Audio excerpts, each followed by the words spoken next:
पूजा की है। आप कहोगे किस किस की है? विदेशियों ने केवल पृथ्वी को पृथ्वी कहा, लेकिन भारतीय सनातन धर्म ने पृथ्वी को मां कहा। भारत माता। विश्व में किसी देश को माता शब्द नहीं मिला। कहते अमेरिका माता, नहीं कहता, कोई नहीं कहता। अरे कोई इराक, ईरान, रूस को माता कहता? नहीं कहता। अरे चीन को तो चाची नहीं कहता, लेकिन भारत को बड़े गर्व से कहता है भारत माता। ये भारत की धरती मां है, मां। और केवल तुम भारत की मां की गोद में जन्म लेकर के 9 महीने दूध पी करके जी लोगे? ये धरती मां ने अन्न दिया है, ये धरती मां ने तुम्हें सब्जियां दी, ये धरती मां ने तुम्हें फल दिए, ये धरती मां तुम्हें औषधियां देती है। सब कुछ तो देने वाली धरती मां है, धरती मां। इसलिए भारतीय सनातन धर्म ने धरती को भी मां कहा, पृथ्वी को मां कहा और मां के समान पूजा किया। यही तक नहीं है, विदेशियों में भी नदियां हैं। विदेशियों ने नदी को नदी कहा, लेकिन भारतीय सनातन धर्म ने नदी को भी मां कहा। गंगा माता, सरयू माता, नर्मदा माता, कावेरी माता, जमुना माता। भारत में जितनी नदियां हैं सब मां। क्या दूध पी करके जी लोगे? जल नहीं मिलेगा, प्राण चले जाएंगे। जल ही जीवन है, जीवन जल ही जीवन है। इसलिए भारतीय सनातन धर्म ने सबको मां कहा। गंगा माता, सरयू माता, कावेरी माता, सरस्वती माता, नर्मदा माता, ये जल देती है, जल। इतना ही नहीं, विदेशियों ने शास्त्र को शास्त्र कहा, लेकिन भारतीय सनातन धर्म ने शास्त्र को भी मां कहा। गीता माता। अरे विदेशों में भी वृक्ष हैं, विदेशियों ने केवल वृक्ष को वृक्ष कहा, लेकिन भारतीय सनातन धर्म ने वृक्ष को भी मां कहा। तुलसी माता। बोलो। अरे विदेश में भी पशु हैं, लेकिन विदेशियों ने केवल पशु को पशु कहा, लेकिन भारतीय सनातन धर्म ने पशु को भी मां कहा। गाय माता। सबको मां कहने वाला, सबको मां के समान सम्मान देने वाला, आदर देने वाला। इसलिए वो परमात्मा किसी विश्व के देश में नहीं गया। वो परमात्मा जब ही अवतार लेता है तो भारत की वसुंधरा पर लेता है, भारत की धरती पर लेता है। और कोई भी काल रहा, सत्युग में हिरण्याक्ष कश्यप ने अत्याचार अनाचार किया, भारतीय सनातन को कुचला, तब वो परमात्मा नरसिंह वाराय के रूप में प्रकट हो गया और उसने भारतीय सनातन की रक्षा की। त्रेता काल आया, रावण और कुंभकर्ण कैसे दुराचारी अत्याचारी हुए, उन्होंने भारतीय सनातन धर्म को कुचला, तो भारतीय सनातन की रक्षा करने के लिए वो परमात्मा राम और लक्ष्मण के रूप में आया और भारत की रक्षा की, सनातन की रक्षा की। द्वापर काल आया, कंस, शिशुपाल, दुर्योधन कैसे दुराचारी अत्याचारी हुए, जिन्होंने भारतीय सनातन को कुचला, तब वो परमात्मा कृष्ण और बलराम के रूप में आया। आप कहोगे परमात्मा सतयुग में आता है, त्रेता में आता है, द्वापर में आता है, कलयुग में नहीं आता। कलयुग में आता है जब मुगलों ने अत्याचार अनाचार किया, तो वो राणा और शिवाजी बन करके आया और मुगलों के अत्याचार अनाचार को दूर किया। और जब अंग्रेजों ने अत्याचार किया, भारतीय सनातन को कुचला और भारतीय सनातन की कीमती चीजों को ले गए। कोई नूर हीरा को ले गए। कौन? अंग्रेज। देश को लूटा। तब भारतीय सनातन की रक्षा करने के लिए वो रानी लक्ष्मीबाई, सरदार भगत सिंह, चंद्रशेखर आजाद, सुभाष चंद्र बोस, मंगल पांडे बन करके आया, वो भारतीय सनातन की रक्षा की। यानी कोई भी काल रहा, कोई भी समय रहा हो, सनातन की रक्षा करने के लिए। इसलिए मैं कहा करता हूं, जो सनातन नहीं मिटा हिरण्याकश्यप के अत्याचार से, जो सनातन नहीं मिटा रावण और कुंभकर्ण की तलवार से, जो सनातन नहीं मिटा कंस, शिशुपाल, जरासंध कैसे अत्याचार से, जो सनातन नहीं मिटा मुगलों के अत्याचार से, जो सनातन नहीं मिटा उन अंग्रेजों के अत्याचार से, वो सनातन क्या मिटेगा? आज के अत्याचार से सनातन कभी मिट नहीं सकता। सनातन की रक्षा स्वयं परमात्मा करता है, स्वयं परमात्मा करता है। प्यारे समय काल आया, गोस्वामी जी ने लिखा क्या? एक बार भूपति बन मान,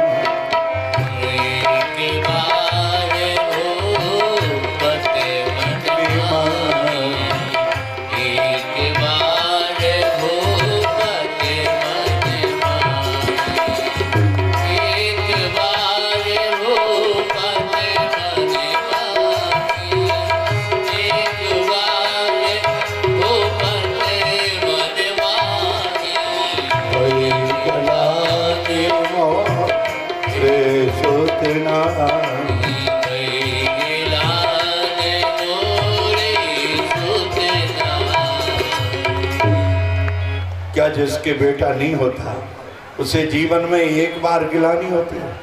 पूरा जीवन गिलानी से भरा रहता है।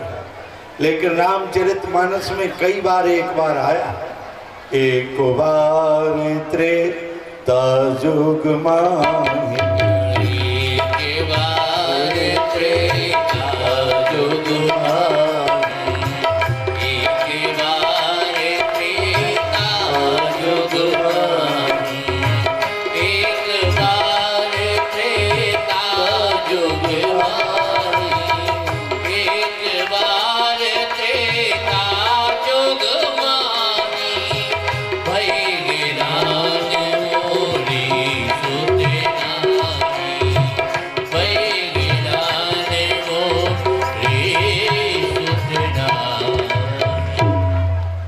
एक बार कई बार आया, एक बार जननी अनुभाय, कर सिंगार पलना पौड़ाई, एक बार चुन कुसुम सुहाई, निज कर भूषण राम बनाए। कई बार एक बार आया, लेकिन बाबा कहते हैं क्या गिलानी एक बार हुई है? क्यों हुई है?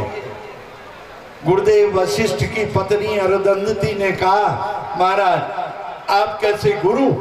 फिर चक्रवर्ती महाराज दशरथ के कोई संतान नहीं है, आप चाहो तो संतान दे सकते हो, और आपने दी भी है, महाराज दिलीप को दी है, फिर आप इनको क्यों नहीं दे रहे हो? गुरुदेव वशिष्ठ ने कहा मैं दे सकता हूं, लेकिन वो मेरे पास आए तब, वो आते ही नहीं है। तो माँ ने उपाय किया, माँ महलों में बालक को ले गई और रुला दिया। चक्रवर्ती महाराज दशरथ ने कहा, माँ ये मेरा गुरुपुत्र क्यों रो रहा है, ये मेरा गुरु भाई क्यों रो रहा है? तब माँ अरुंधति ने कहा, इसलिए रो रहा है कि आपके कोई संतान नहीं है, आपके कोई बेटा नहीं है। तो ये कह रहा है कि मेरे पिता तो चक्रवर्ती महाराज दशरथ का पुरोहिती कर्म करते हैं, मैं किसका करूंगा? क्यों? कोई संतान नहीं। आज महाराज ने जब सुना तो महाराज को गिलानी हुई। बाबा कहते हैं आज जब सुबह जा रहे हैं तो एक झाड़ू लगाने वाली ने भी मुंह फेर लिया, वो भी मुंह देखना नहीं चाहती। क्यों? कोई संतान नहीं है। इसलिए आज महाराज जब सरजू में खड़े होकर के पूर्वजों को जल दे रहे थे, तो ये प्रथा भारतीय सनातन धर्म में है कि जीते जी माँ बाप की सेवा करते हैं। और मैं कहता हूं लिए माँ बाप ही भगवान है। और जो बेटा अपने माँ बाप में भगवान का दर्शन नहीं कर सकता, वो किसी दुनिया के मंदिर में चला जाए, उसे भगवान का दर्शन नहीं होगा, मूर्ति का दर्शन होगा। मूर्ति का दर्शन होगा, भगवान का दर्शन नहीं होगा। क्या मूर्ति में भगवान में अंतर है? हाँ। संसार के व्यक्ति मंदिर में जाकर के मूर्ति का दर्शन करते, पूछो तो कहेंगे हनुमान जी की मूर्ति बैठी है, राम जी की मूर्ति बैठी है, कृष्ण जी की मूर्ति बैठी है। संसार का व्यक्ति भगवान का दर्शन मूर्ति में करता है, लेकिन भक्त मूर्ति में मूर्ति का दर्शन नहीं करता। फिर आप कहोगे किसका दर्शन करता है? जैसे संसार का व्यक्ति मूर्ति में मूर्ति का दर्शन करता है, लेकिन भक्त मूर्ति में भगवान का दर्शन करता है। प्यारे, भगवान का दर्शन करता है। किसने किया? मीरा ने किया। मीरा गोविंद गोविंद गाती हुई गोविंद की मूर्ति में सात शरीर समाहित हो गई। मीरा का शरीर नहीं मिला, मीरा की कोई समाधि नहीं है। क्यों? वो तो मीरा साक्षात गोविंद की मूर्ति में समाहित हो गई। नामदेव का शरीर नहीं मिला। नामदेव विठ्ठल विठ्ठल विठ्ठल गाते हुए भगवान विठ्ठल में सात शरीर समाहित हो गए। किसी ने पूछा कैसे पता चला कि मीरा गोविंद की मूर्ति में समाहित हो गई? कहा जब गोविंद की मूर्ति को देखा तो मीरा जो दुपट्टा ओढ़े थी, वह दुपट्टा भगवान गोविंद की मूर्ति ओढ़े मिली है। इससे पता चला कि मीरा तो गोविंद की मूर्ति में समाहित है। और चैतन्य महाप्रभु हरि बोल गाते हुए भगवान जगन्नाथ की मूर्ति में सात शरीर समाहित हो। इनका शरीर नहीं मिला, इसलिए इनकी समाधि नहीं है। मीरा की कोई समाधि नहीं है, नामदेव की कोई समाधि नहीं है, और चैतन्य महाप्रभु की कोई समाधि नहीं है। ये तो सात शरीर भगवान में समाहित हो गए। इसलिए प्यारे, सात शरीर भगवान में समाहित हो गए। इसलिए प्यारे भक्तों, भगवान की मूर्ति में भगवान का दर्शन करता है, हनुमान जी की मूर्ति में हनुमान का दर्शन करता है, राम जी की मूर्ति में राम का दर्शन करता है। संसार के लोग केवल मूर्ति में दर्शन करके चले आते हैं। देखो, तुम्हारे माँ बाप की प्राण प्रतिष्ठा करने वाला भगवान है। कोई मच्छर मर जाए तो कोई प्राण डाल सकता है? कोई नहीं डाल सकता। कोई जीव दुनिया से चला जाए उसको जिंदा कोई नहीं कर सकता बिना भगवान के। केवल भगवान कर सकते हैं, कोई विज्ञान नहीं कर सकता। बोलो, एक मच्छर के मर जाने पर कोई भी विज्ञान एक मच्छर को जिंदा नहीं कर सकता। तो विज्ञान बढ़ गया, विज्ञान बहुत ऊंचाइयों पर हो गया, लेकिन जहाँ भगवान है वहाँ विज्ञान पहुंच नहीं सकता। भगवान ही प्राण प्रतिष्ठा करता है। हमारे आपके शरीर की प्राण प्रतिष्ठा स्वयं भगवान ने की है। हमारे आपके शरीर में प्राण डालने वाला कौन है? भगवान। मूर्ति की प्राण प्रतिष्ठा विद्वान करता है, वेद मंत्रों के द्वारा मूर्ति की प्राण प्रतिष्ठा करता है, लेकिन इस शरीर की प्राण प्रतिष्ठा भगवान करता है। इसलिए भगवान की प्राण प्रतिष्ठा चलती फिरती है, खाती पीती है, बोलती चालती है। जरा विचार करो, जब तुम्हें भगवान की प्राण प्रतिष्ठा में भगवान का दर्शन नहीं होगा तो इंसान की प्राण प्रतिष्ठा में तुम्हें भगवान का दर्शन नहीं होगा। पहले भगवान की प्राण प्रतिष्ठा में भगवान का दर्शन करो। हर बेटे का कर्तव्य है वो माँ बाप में भगवान का दर्शन करे, उससे भी भगवान मिल सकता है। भक्तमाल में पुंडलीक को भगवान मिल गया, माता पिता की सेवा करने से भगवान आ गए। भगवान ने कहा पुंडलीक में आ गया, बस मेरी पूजा कर लो। पुंडलीक ने कहा अभी मैं माता पिता की पूजा कर रहा हूं और बाद में समय मिलेगा तो तुम्हारी पूजा कर लूंगा। भगवान खड़े रहे, कहा मुझे तो संसार चलाना है तो चलाओ, माता पिता की सेवा करने से आप मिले हो और मैं माता पिता की सेवा नहीं छोड़ सकता। भगवान वहीं खड़े रहे और पुंडलीक भगवान का वहां मंदिर बन गया। दक्षिण भारत में पुंडलीक नाथ का मंदिर बन गया। अरे माता पिता की सेवा से भगवान मिल सकता है और शिष्य यदि गुरु में भगवान का दर्शन करेगा तो उसे हर जगह भगवान का दर्शन होगा। क्यों? शिष्य के लिए गुरु भगवान है, बेटा के लिए माँ बाप भगवान है और पत्नी के लिए पति भगवान है। जो पत्नी पति में भगवान का दर्शन नहीं कर सकती वो संसार के किसी मंदिर में दर्शन नहीं मिलेगा। दर्शन जब ही मिलेगा जब वो पति में भी भगवान का दर्शन करे। क्यों? बाबा ने लिखा है एक ही धर्म एक व्रत नेमा,